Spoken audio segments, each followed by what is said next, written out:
Tonight we begin with China. It has launched another map war. Just days after an agreement on diffusing the border conflict with India, China has resorted to another provocation, a new map that claims Indian territory as Chinese. Take a look at this. This is what China calls the 2023 edition of the Standard Map of China. Let's zoom in. What do you see? China has claimed two Indian territories, Arunachal Pradesh in the east, China calls it South Tibet, and the Aksai Chin region. It is part of Greater Kashmir. Aksai Chin belongs to India, but China illegally occupied it in the 1962 war. Now, Beijing has released a map showing these territories inside China. The fact is, these are not new claims. China has made them before. What is striking in this instance is the timing. Last week, Xi Jinping was at the BRICS Summit in Johannesburg, South Africa. So was Indian Prime Minister Narendra Modi. The two leaders spoke about the border. There was an agreement to de-escalate. China made a commitment to engage in dialogue, and this is how they do it. This new map is China's way of setting the tone for the conversation. This is a way to put pressure on New Delhi, and I come back to the timing. In just a few days from now, India is hosting the G20 Summit. Xi Jinping is supposed to attend. Last we checked, China had not confirmed his attendance, but reports say hotel rooms are being blocked for the Chinese delegation in New Delhi. So preparations are underway. Then what do we make of China's map war? Is it trying to catch India off guard? Is it trying to leverage Xi Jinping's attendance?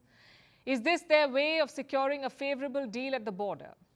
Well, if that is the Chinese strategy, it is simplistic and disconnected from reality. Because India is no pushover, and Xi Jinping's presence at G20 may not have a bearing on India's position vis-a-vis the border. Also, the border issue goes beyond troop withdrawal or India's focus on Chinese disengagement. India's boundary with China is not well defined. The border is about 4,000 kilometers long. It stretches from Ladakh in the north to Arunachal Pradesh in the east. India and China do not agree on where the boundary should lie, and that's the source of this dispute. It has led to border skirmishes and a war. What is the solution? Define the boundary. But it's easier said than done, because the dragon is a sly customer. It wants to assert its expansive claims. Recently, Beijing has focused more on Arunachal Pradesh, and this too has to do with India's G20 presidency. You see, the Leaders' Summit is this week. In fact, it's happening in about 10 days from now. But over the past few months, India has held more than 100 G20 meetings in different parts of the country, including in Arunachal Pradesh. There was a G20 meeting on science in Arunachal Pradesh. It was a two-day affair. China was invited, but they chose to skip it. This was in the month of March. 1 month later, in April, Beijing made an announcement. It issued a list of what it called standardized names. 11 places were on this list, all from Arunachal Pradesh and all with Chinese names, including 5 mountain peaks, 2 populated areas, 2 land areas, and 2 rivers. One of the towns that China listed was close to Itanagar. That's the capital of Arunachal Pradesh, also the city that hosted the G20 meeting in March. So you get the link. And this is an old Chinese game. They keep releasing these lists with Chinese names for Indian cities and towns. Over the years, such lists have grown longer. In 2017, China's Civilian Affairs Ministry published a list. It renamed 6 places in India. In December 2021, China tried to rename 15 places, and then we have their cartographic aggression, aka map wars. The latest one has been released by the Ministry of Natural Resources in China. It claims not just Indian territory, but also the South China Sea and Taiwan. China is set to release digital versions of these maps too. And what is India's response? Well, what it has always been, that Arunachal Pradesh and Aksai Chin are an inalienable part of India. I have a statement, in fact, from the Ministry of External Affairs in India, and this is what they've said. We have today lodged a strong protest through diplomatic channels with the Chinese side on the so-called 2023 Standard Map of China that lays claim to India's territory. We reject these claims as they have no basis. Such steps by the Chinese side only complicate the resolution of the boundary question. So India has made its position clear. How will all of this affect the border talks then? That we'll have to wait and see. Remember, in last week's meeting in Johannesburg, India and China had committed to a de-escalation. We don't know if they set a timeline. But we do know that talks have been on. Earlier this month, military commanders from both sides met. It's not taking them anywhere though, because the solution to the standoff is not military, it's political. Border demarcation is the first step, and talks are the way to do it. But is China serious about a meaningful conversation? This new map is the latest example of their duplicity. And speaking of stories, Xi Jinping has been trying to script China's story and by extension his own. Chinese leaders in the last few decades have drawn their power from their economic rise. In 2018, President Xi said this about China's economy, and I'm quoting, "The Chinese economy is not a pond, but an ocean. The ocean may have its calm days, but big winds and storms are only to be expected. Without them, the ocean wouldn't be what it is. Big winds and storms may upset a pond, but never an ocean." Quite the poetic touch, we must say. But these days, he doesn't wax eloquent about the economy. In fact, the Chinese president hardly touches this topic because there's bad news on every front. Growth is slowing, consumer demand is down, exports are sluggish, and 1 in 5 young Chinese are out of work. These are serious problems, and they look like they're here to stay. Experts have slashed China's growth estimates. What is the new growth estimate? 5.1% in 2023 and 4.5% in 2024. So the falling growth rate will continue. The rate will keep falling. And China has only Xi Jinping to blame for this. His policies have wrecked the economy. China's growth story began in the late 1970s. That's when the country opened up to the world. In the next 3 decades, there was rapid growth. In 2019, the World Bank made a declaration it called China's growth the fastest sustained expansion by a major economy in history. Do you know what was the pace of this growth? Nearly 10% every year. And now it could fall below 5%. Sure, you can't sustain 10% growth forever, but a projection of 4.5 is worrying. And the reasons for this fall are linked to Beijing's policies under Xi Jinping. You see, China's rapid growth was mainly due to its free market reforms. When Xi Jinping became president, he tried to reverse that. He tried to rein in the corporates, to dictate their functioning from Beijing and to insist on loyalty from business owners. He wanted them to commit to Communist Party goals. And anyone who complained faced action.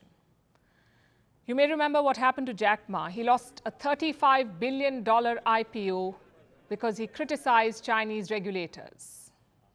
This approach may have worked for Xi Jinping, but it did not work for his country's economy. The president consolidated power and control over corporates, but investors lost trust in China. And there's now a crisis of confidence. More trouble could be brewing. China's property sector is sinking further. Evergrande is back in news. It used to be the crown jewel of China's property sector. Today, it is the world's most indebted property dealer. Evergrande shares started trading again, and the stock price plummeted from the word go. This morning, Evergrande shares were down by 17%. It's a big fall. It has wiped $2 billion off the company's value. $2 billion, that's a lot of money, but it's nothing compared to their losses earlier. In the last 3 years, this company, Evergrande, has lost over 99% of its value. Evergrande's problems run deep. It has $328 billion in debt. You've got those numbers right, $328 billion in debt and more than 2,000 lawsuits. Most of them are about the company's pending debt. Creditors have sued Evergrande for money. Builders and suppliers have not got their payments, so they filed cases for recoveries. And this is all very significant because Evergrande is at the center of China's real estate crisis, although it's hardly the only one. Many other companies are in a similar mess, like Country Garden. That's another beleaguered developer. It recently skipped some bond payments. Since 2021, companies that sell 40% of China's homes have defaulted. You can imagine the scale.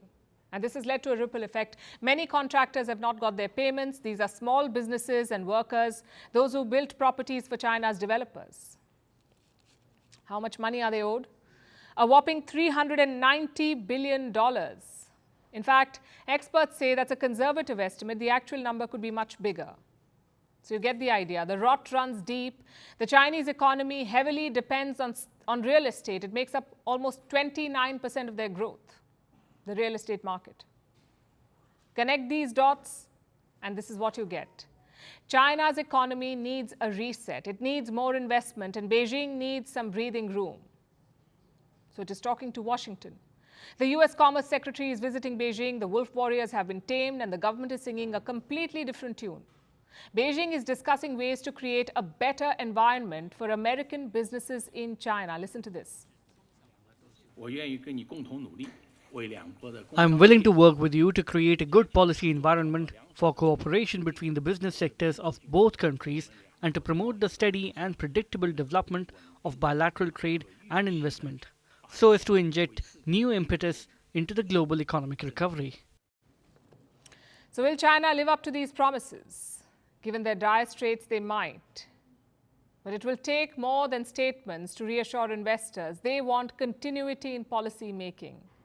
And we're not sure if Xi Jinping is listening.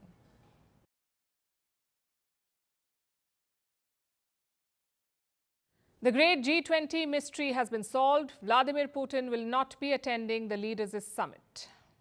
We've been hearing this question for a long time. Will the Russian president visit New Delhi for the G20? Will he risk a face-off, or a face-to-face rather, with Western leaders? Turns out he won't. Putin called up Prime Minister Modi on Monday, and he said his foreign minister would represent Russia at the G20. I guess it was coming. Putin had skipped the G20 last year in Bali as well. He also skipped the BRICS summit in Johannesburg. So Putin coming was a long shot. How did Prime Minister Modi take it? He expressed his understanding for Putin's decision. He also thanked him for Russia's support to India's G20 plans. Now, in diplomacy, certain words are overused, like understanding or time-tested. Leaders use it to describe most relationships. But in reality, they're applicable to very few. And the India-Russia relationship is one of them. It's like that stage in personal relationships, I'm sure you've experienced it, where you know exactly what the other person is thinking, you can predict their next move, you may disagree with them, but you don't say anything in public. And these are signs of a mature relationship, of a relationship whose fundamentals are strong. That's what India and Russia have. But how did that happen? By now, all of us have heard the usual reasons, like Russia sells us weapons, Russia sells us oil, Russia also helped India in the UN Security Council. But why did they do all of that? Because there is agreement at a very basic level, an agreement on what each country wants. What does India want? A multipolar world, a world where no single country dominates the rest. Instead, there are many major powers. And what does Russia want? The same thing in a way. Listen to this. We have been and remain firm supporters of a multipolar world order based on the priority of the norms and principles of international law, the sovereignty and equality of states, constructive cooperation and trust. Can we say the same about China or the US? I'm afraid not. The US is convinced that they are destined to lead. Others should follow. And China believes in the same thing. In their worldview, you cannot share power. You can only accumulate it. Now, just to be clear, the Soviet Union thought so too, but modern-day Russia perhaps does not. It is only the 8th largest economy in the world. Its share of world GDP is 1%. With those numbers, you cannot lead the world, and Russia knows this. Hence their demand for a multipolar world. Well, whatever the reason, it suits India. But common goals alone cannot unite countries. You need a solid foundation. And that foundation was laid during the Cold War years. The Soviet Union helped us when nobody else would. With steel plants, with military equipment, with a space program. India's first satellite was launched on board a Soviet rocket. India's first astronaut traveled on a Soviet mission. These things are not easily forgotten. In fact, children learn about all of this. It's part of Indian syllabus across schools. And this matters because public perception is important. Just look at the Ukraine war. An opinion poll in January revealed some interesting numbers. 38% of Indians blamed Russia for the war. 38% blamed Russia. 26% blame the United States and 18% blame the NATO, which means more people blame the West than Russia. Whether they are right is a different question, but this is the perception. It comes from decades of cooperation, support, and effort. It is not based on ideology. It is not based on personalities. It is based on a wider national interest. Just think about it. We don't share values with Russia. India is the biggest democracy in the world. It's a plural society. And Russia? Neither. We were friends when communists ruled Moscow. We are friends when Putin rules Moscow, which means there is a level of comfort. It's like going out to eat. You can try something new, or you can fall back on your tried and tested favorite. Yes, the new ones will throw the odd surprise, but in the long run, everyone prefers a known quantity, and that is what Russia is to India, a known quantity. We know where Russia stands on Kashmir. We know what they make of Pakistan. And most important of all, these positions have not changed in 7 decades. So it's known and predictable. The West is quite the opposite, though. They're famous for abandoning allies at the first sign of trouble. Does that mean the India-Russia relationship is perfect? Well, no, there are differences, but how you manage them is important. I can give you examples from history. In 1980, the world was talking about Afghanistan. Soviet soldiers and tanks had entered the country. Every non-communist country stood against Moscow, but not India. In public, India never criticized the invasion, but in private, then Prime Minister Indira Gandhi raised reservations. She told the Soviet leader to reduce troop presence. In 1971, the roles were reversed. India was at war with Pakistan. So it was the Soviet Union's turn to defend us. They vetoed all attempts to criticize India at the United Nations Security Council. Decades later, Ukraine happened. And what did India do? The same as in the 1980s. No public criticism, so both sides know what the other will do. This gives them comfort and surety. And that's invaluable in foreign policy, in any relationship for that matter. Having said that, we don't know how this relationship will evolve in the years to come. Because Russia now has a close partnership with China, and China has border issues with India. Will that spoil this time-tested relationship? As they say, only time will tell.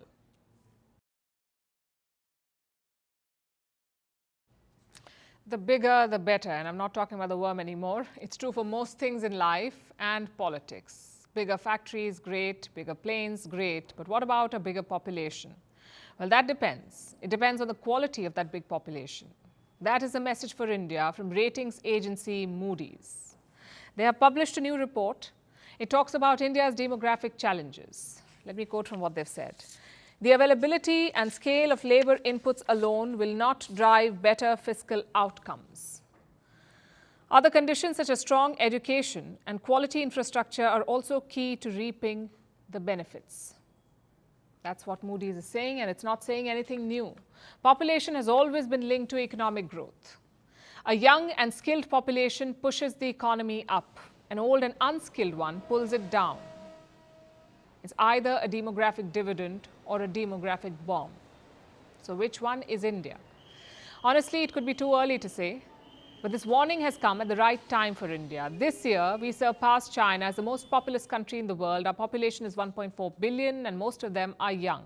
Around 50% of the population is below 25 years of age. Around 65% is below 35 years of age. That's prime working age, possibly the most productive years of an employee. But having a young population is one thing. Putting them to work is another. For that, you need both quality and quantity. Does India have that? According to this report, not yet. Let me quote again.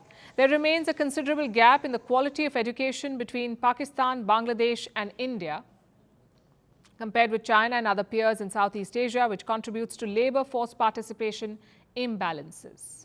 That's what the report says. And how big is this gap?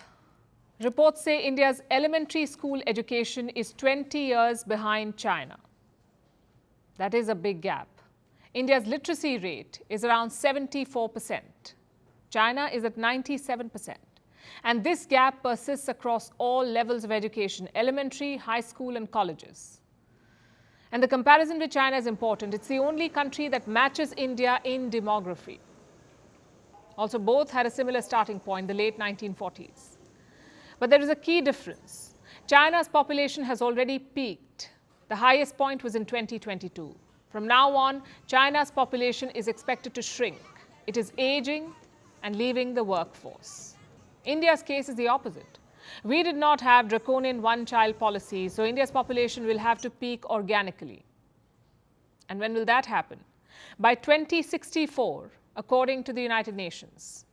By then, India's population could be 1.7 billion. That's a lot of people. The key is to give them a good education and jobs. And the type of jobs matters. You see, as a country develops, you shift from agriculture to other sectors, like factories or services. But India's pivot has been slow. Around 45% of India's workers are employed in agriculture, and farming makes up just 18% of the GDP. Do you see the problem here? India needs to put more people in non-farming sectors. And how do you do that? By improving the quality of education, by training people and imparting skills. Some of that is already being done. For instance, the government says around 50 million people have been skilled under various programs like the Skill India Mission. 50 million. But the target was 400 million. It tells you how big the challenge is. India is well placed to make a giant leap in economic growth. Investors are moving away from China. Factories are looking for new pastures. So it is the best time to capitalize. But to do that, you need skilled workers. You need a population that has both quantity and quality. And the emphasis must be on the grassroots. India's elite colleges have always been the gold standard. What we lack is primary education. Consider this. India made primary education compulsory in the year 2009. Do you know when China did it? In 1986. The gap is around 23 years. But do not worry, all is not lost. Experts say India's new education policy could bridge that gap. It could make our bigger population also better. And now it's time for Vantage Shots, images that tell the story. American and South Korean troops are conducting joint maritime drills. This exercise is taking place off South Korea's coast. The aim is to counter North Korea's missile threats. Meanwhile, Mexican Navy seized 4 tons of cocaine in a high-speed chase. In the United States, a helicopter went out of control and crashed into an apartment complex in Florida. India celebrated the festival of Onam. The ancient Hindu festival marks the harvest of rice. And finally, we're taking you back in history. On this day, this year, in the year 2004 rather, Olympic Games returned to Greece, the country where the Olympics originated. On the 29th of August in 2004, 70,000 people gathered to watch the Olympics closing ceremony. It was a grand display of Greek culture. We're leaving you with that. Thanks very much for watching. We'll see you tomorrow.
O helicóptero caiu lá, viu?